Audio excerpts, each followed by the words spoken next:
Ladies and gentlemen, I think I found a case that I'm in love with, and I'm finding this hard to believe. But here we have it, the white labeled frameless display cabinet.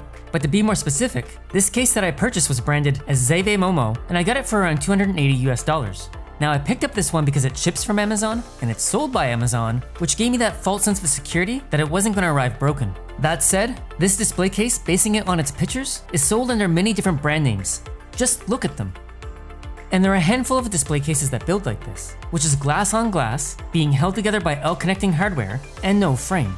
Anyway, in this video I'll go over how to build it, install lighting, and then give you my final thoughts on if it's worth your money. Looking at the packaging, it's pretty standard, not great protection. As you can see from this corner, the box is pretty damaged, but once open, all the components are in a wooden crate shell underneath. I was kinda surprised, but it worked. Nothing broken inside. The long box is mainly for the glass panels, plus one glass shelf, gloves, and a brandless instruction manual. The small box holds the hardware, top board and bottom board, and the rest of the glass shelves. And as a side note, my glass shelves were severely scratched, and the way that they were scratched appears that they got damaged before they were packaged. But since most of the reviews that I read don't talk about damaged glass, I'm gonna blame this on bad luck. And note, if I wanted to fix them, there are a lot of guides online on how to repair scratched glass. Now let's go over how to build it, because building this display case is going to be very different for most people. Now looking at the documentation, it's really well done. Kudos to the documentation team for this. Hold on a second. Warning, tempered glass has a 0.3% chance of self-explosion. I guess that's why they gave us the gloves. I also want to note that you should be building this on a mat or carpet. Off the camera, I have the glass sitting on the styrofoam that it came with and on a rug. Let's start by putting the floorboard down. This should be the one with the two holes in the middle front of the board. Then we're going to flip it around. Yes, we're going to do step 2 before step 1 because it makes more sense. Another indication that this is the bottom board is you'll see 6 screw holes at the bottom. Taking the foot pegs and the black screws, all should be found in the same bag, screw the foot pegs into the 6 screw holes on the bottom board. When done, flip the bottom board onto its feet. Next, we take the door magnets and stick them into the center area of the floorboard. Okay, that didn't work, but they were anticipating this. They put it in the instructions. Don't hammer, but cut to make it fit. Cutting seems like an unsafe and complicated idea, so I'm going to file them slightly. Note, if you don't have a wood file, you can use sandpaper or a nail file or anything else that would get the job done. The next part, you're going to need a friend or two. Good thing I have my good friend the trusty dining room chair, and his girlfriend. That said, I highly recommend getting help building this, but I do know not everyone may have someone around to help them. So I'm going to attempt to build this by myself to show you how I approached it. Now put on the fashionable gloves that they provided, and pick up one of the side panels, which will be the large piece of glass that's labeled number 2, and place it on one side of the floorboard. And then get glass panel number 1, and place it on the back, next to the number 2 panel. Next we get the L connector with the circle holes, as well as one bolt and 2 white gaskets, a metal circular nut, and a black rubber band. Slide one of the white gaskets over the bolt like this, until it's snug. Now slide the bolt with the white gasket into the second glass hole from the top, on the glass panel number 2, where the hole is closest to glass panel number 1. And make sure that this is done from the outside. The white gasket should also fit snug inside the glass hole. Just do this carefully because we don't want to break the glass. Pro tip, if for some reason that the bolt and the gasket won't fit into the hole, try using it on a different hole. These holes, bolts, and gaskets all have minor variations in size, and most likely there will be a hole to fit it. Next, take the second white gasket, and from the inside, stick it on the other side of the hole. Then take the L connector and stick it on the bolt. And with the nut and the black rubber band, tighten it slightly onto the bolt. Now do this 2 more times, on the middle hole and the second from the bottom hole. And connect it to the back glass panel number 1 the same way using the same L connector. From here, glass panel number 1 and glass panel number 2 should be connected. The glass panel should be able to stand up on its own without the help of your friends. Next, we're going to connect it to the floorboard. Same concept. You're going to put a nut and a gasket into the glass hole. But this time, you're going to use a different L connector. Make sure to use the vertical L connector like this, and then screw it in. Now for the bolt into the floorboard, just use the bolt. There's no need to use the white gasket on it. Pretty simple. Now do this for the other hole. And with that, you can do the other side the same way. Now the hard part is done. It feels pretty awesome to see it standing on its own.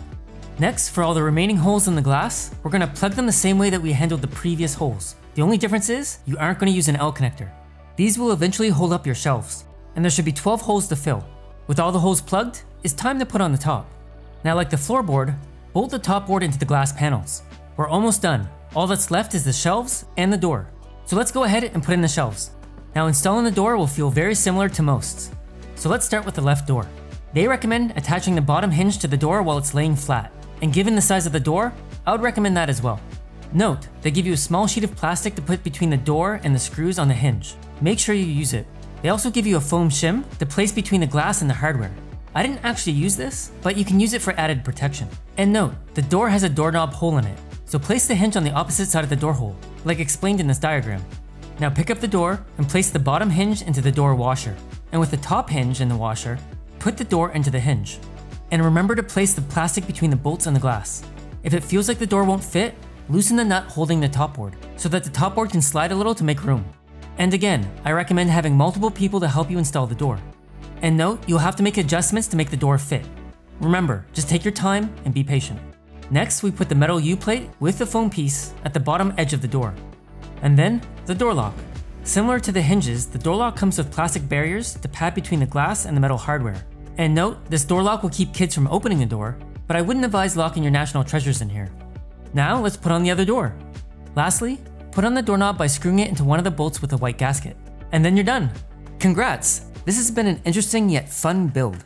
Now onto the lighting. We have 29 inches to work with, since we have an inch being used by the shelf pegs. And this is our problem. You'll be hard pressed to find a 29-inch or 28-inch or a 30-inch LED strip. You could use the Light Ever 20-inch LED strip, which I used in my other video, but I don't think it will fully light up the shelf the way I want it to. I want something a bit wider, and since there's a lot of 12-inch LED strips out there that you can connect together to make a 24-inch strip, that is what I'm going to be doing here, which led me to try these 12-inch LED strips. I did have to buy 2 kits to support this display case, since each shelf will have 2 strips. And before you go buy anything, I did find that these LEDs to be a bit dim, which is not my personal preference. I wanted them to be a bit brighter, but it does have RGB if that's your thing. I also had to get these 1.6 foot or half meter 4-pin extension cables for the LEDs, since the cables in the kit were far too short. I did get them in black and white to see which cable blends in best, since there really isn't a frame to hide them behind. And I'll be using these white V-channels, which I'll cut at 29 inches to channel some of the cable and hopefully blend it in more into the shelf. So let's get started. I measured the V-channels at 29 inches. Note the top shelf has to be cut at 27 inches, since some of the hardware will get in the way. So cut 3 29-inch V-channels and 1 27-inch, and cut it with a hacksaw or any other tool that works. Now tape the LEDs on the V-channel, and this is how the V-channel will line up on the shelf. And this is the cable configuration that I'll be using in this build. From here, I want to connect the LED extension cables to the LEDs, and if you want, you can test out the lighting. And then put on the frosted diffuser on all the V-channels, and using 2-sided tape, stick them to the top of each shelf. The LED kit does come with cable clips, so install the cables on them, using 2 per shelf. And this is how the lights look when they're done. Ultimately, I think the black extension cables are the best way to go, since they're easier to overlook in any kind of colored background. And the white cables work pretty good if the background is white. And that is it. Now looking at the specs, the display case is 64.56 inches high, 31.69 inches wide, and 14.37 inches deep. And the shelves can hold 17.64 pounds.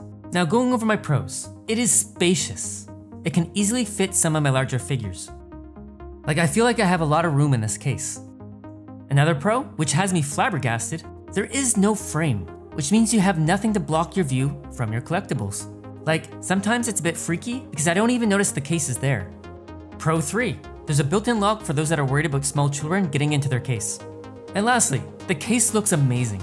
Rather, the case almost looks unnoticeable. Now jumping into my negatives. And my biggest negative is, moving this is gonna suck. You're gonna have to take it apart to move it in my opinion. Even moving it around in the house is very limited. Ultimately, look at the move instructions in the manual before you try to move it. And since moving this case will require you to take it apart, keep the instruction manual. Now my second negative, and most may not be impacted by this, but the shelf support weight is kind of low, which is understandable since the frame is not holding up the shelves. I'm guessing there are display cases just like this with thicker glass panels out there with a slightly better shelf support weight.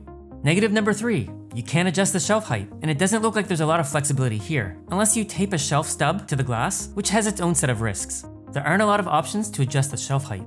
Negative number 4, with the lacking of the frame, the case isn't going to be that sturdy. I feel that if someone bumps into it hard enough, the glass will shatter.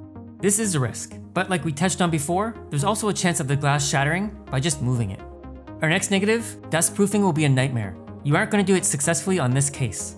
It's not worth it, and it will diminish the purpose of having a full glass case. Just clean your figures regularly. As for our number 6, the whole case is transparent, and it makes it difficult to hide cables. There are definitely some hacks to improve this, but it won't go 100% unnoticeable. And lastly, which I hope doesn't happen to anyone else, my glass came damaged, which I feel is an outlier based on the reviews that I've read among all the different resellers. For those that have bought this case or have an identical version of it, comment below if you ran into the same issues.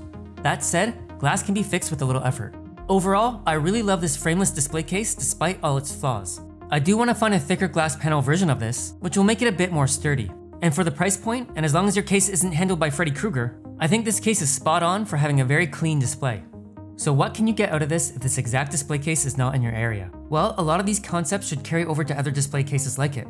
Just like the IKEA DTOF clones, there's some minor differences, but the concepts and the build are roughly the same. So don't give up hope, and look around to furniture stores in your area. Anyway, I just want to say thanks everyone for watching, and if you're currently using this display case, and there's anything that I missed, please tell me about it in the comments. Or if you have another display case recommendation, let me know. Either which way, I hope to see you all again in the next video, and take care.